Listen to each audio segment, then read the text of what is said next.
Homemade sandwich খেতে আমরা সকলেই বেশ পছন্দ করি বা ভালোবাসি, ছোট থেকে বড়। নমস্কার বন্ধুরা, চলে এসেছি একটা নতুন ভিডিও নিয়ে। আজকে দেখাবো হোমমেড স্যান্ডউইচ। তার জন্য প্রথমে আমি একটা ছোট কচি শসা নিয়ে এটা একটু গ্রেট করে নিচ্ছি। গ্রেট করে নিয়ে এটা রেখে দেবো।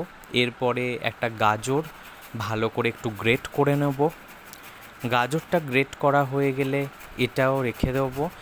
গ্রেট করার সময় গাজরে তো মোটামুটি জল বেরোয় না, কিন্তু শসা থেকে আপনারা জলটা একটুখানি অল্প চেপে বার করে দিতে পারেন। এখানে একটা পেঁয়াজ আমি একদম মিহি করে কুচিয়ে নিয়েছি চপ করে, এছাড়া একটা টমেটো খুব জিরি করে কুচিয়ে নিয়েছি।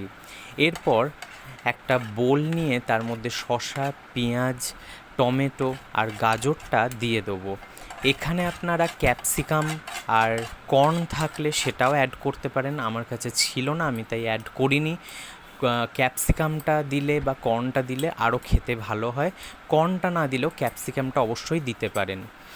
এর মধ্যে আমি একটা চিজ কিউব গ্রেট করে দিয়ে দেবো। চিজ কিউবটা গ্রেট করে দেয়া হয়ে গেলে এটা ভালো করে গ্রেট করে দেবেন, যেন দানা দানা না থাকে, ভালো করে মিশে যায় পুরোটা। আমার গ্রেট করা হয়ে গেছে চিজ কিউবটা। এরপরে একে একে প্রথমে একটুখানি কিষানের টমেটো সস 1 চামচ মতো দিয়ে দেবো এর মধ্যে। এরপর দিয়ে দিচ্ছি হিমালয়ান রক সল্ট। এর বদলে আপনারা একটু বিট লবণও ব্যবহার করতে পারেন বা এমনি নুন। আমার কাছে এটা ছিল তাই দিলাম, স্বাদ অনুযায়ী নুনটা। এরপরে দিয়ে দিচ্ছি একটু গোলমরিচ গুঁড়ো, আর দিচ্ছি এখানে এভারেস্টের পাস্তা পিৎজা মশলা, যেটা অরিগ্যানোটা, আর দিচ্ছি হেলম্যান্সের একটুখানি মেয়োনিজ, ভেজ মেয়োনিজটা, এটা 2 চামচ মতো দিচ্ছি। এই পাস্তা পিৎজা যে অরিগ্যানোটা থাকে এইটা খুব সুন্দর খেতে এবং একটা খুব সুন্দর গন্ধ আসে, তাই এটা দিয়ে পুরোটাকে ভালো করে এবার আমি ভেজিটেবলগুলোর সাথে এগুলো মিশিয়ে নেব, পুরো ভেতরে স্যান্ডউইচের ফিলিংটা তৈরি করে নেব। আমার এটা মেখে নিতে গিয়ে মনে হচ্ছে একটু মেয়োনিজটা কম হয়েছে, মানে ক্রিমি টেক্সচারটা, তাই একটুখানি মেয়োনিজ আমি আরও অ্যাড করে দিলাম। এরপর এটা ভালো করে পুরটাকে মিশিয়ে নিয়ে আমি এটা রেখে দেবো। এরপর আমি এখানে 4 পিস ব্রেড নিয়েছি, যেটা 2টো স্যান্ডউইচ ফুল হবে। আর আমুলের বাটার ফার্স্টে আমি 1 পিস করে ব্রেডে ভালো করে বাটারটাকে স্প্রেড করে লাগিয়ে নেব। এটা দিচ্ছি তার কারণ ভেতরে বাটারের স্মেলটাও সুন্দর লাগবে এবং যে পুরটা দেবো সেটা ভেতরটাতে একদম ডাইরেক্ট সোপ করে যাবে না সাথে সাথে।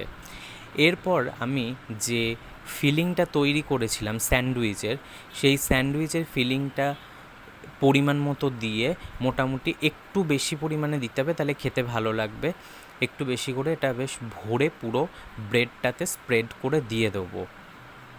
আমি 2টো ব্রেডে এইভাবে দিচ্ছি, কারণ এর ওপরে একটা করে ব্রেড আমি ওপরে চাপা দেব। আমার মোটামুটি এটা 2টো দেওয়া হয়ে গেছে। এরপর 2টো ব্রেডের ওপরে আমি ব্রেডগুলো একটা করে চাপিয়ে দিলাম। এইভাবে এটাকে কভার করে রেখে আমি গ্যাসটা জ্বালিয়ে নেব। কারণ হচ্ছে আমি এখানে আজকে আপনাদের দেখাবো আমার স্যান্ডউইচ মেকার, এই ছোট্ট একটা ইনস্ট্রুমেন্ট, মানে প্যান টাইপের রয়েছে, আমি এটাতেই করব। এটা গ্যাসে করলে সুবিধাও হয়, একদম সেম দোকানের মতোই খেতে হয়। আর আপনাদের কাছে যদি স্যান্ডউইচ মেকার থাকে তাহলে অবশ্যই তাতেও করতে পারেন, কোনো অসুবিধা নেই। আমার কাছে এটা রয়েছে, আমি এটাতেই দেখাচ্ছি। এটা সব সময়ের একটা সাথী, মানে কারেন্ট চলে গেলেও আপনার স্যান্ডউইচ খেতে ইচ্ছা করলে আপনি খেতে পারবেন, কোনো সমস্যা নেই। এরপর আমার একটা সাইড মোটামুটি তো বাটার দেওয়া ছিল, আমি ওপরের সাইডটাতেও তাই একটু বাটার দিয়ে এটাকে ঘুরিয়ে দিয়েছি। এটা কিন্তু একদম লো ফ্লেমে করতে হবে এবং মাঝে মাঝে খুলে দেখে নিতে হবে এই যে এইরকম বেশ ভালো মতো মুচমুচে হয়ে সেঁকছে কি না স্যান্ডউইচটা। তাই এখানে একটা লক থাকে, সেই লকটাকে খুলে মাঝে মাঝে আপনাকে ঘুরিয়ে ঘুরিয়ে দেখে নিতে হবে যে ভালোভাবে এটা সেঁকা হচ্ছে কি না। যখন ঠিকঠাক স্যান্ডউইচ কালার হয়ে যাবে বা বুঝতে পারবেন, এটা নামিয়ে দিতে হবে।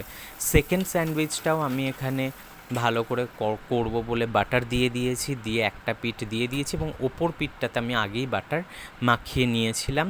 তাই এবার আমি এটাও বোথ সাইড ভালো করে এইভাবে ভেজে নেব, বেশ মুচমুচে করে সেঁকে নেব। তারপর এখানে বুঝতেই পাচ্ছেন বেশ একদম মচমচে হয়েছে ওপরটা। আমি স্যান্ডউইচ যেভাবে ট্রায়াঙ্গেল শেপে কাটে আমি ছুরি দিয়ে কেটে দিচ্ছি। আমার মোটামুটি স্যান্ডউইচ রেডি। আমরা ছোট থেকে বড় সকলেই এরকম স্যান্ডউইচ খেতে খুবই ভালোবাসি। চিকেন স্যান্ডউইচও একদিন অবশ্যই দেখাবো। এরকম ভেজ স্যান্ডউইচ বাড়িতে একবার তৈরি করে বাচ্চাদের এবং আপনারা নিজেরাও খান, ভালো লাগবে এবং ভেতরটা পুরো একদম খুব সুন্দর একটা গন্ধ আসছে। এভাবে অবশ্যই বানিয়ে দেখবেন। ধন্যবাদ।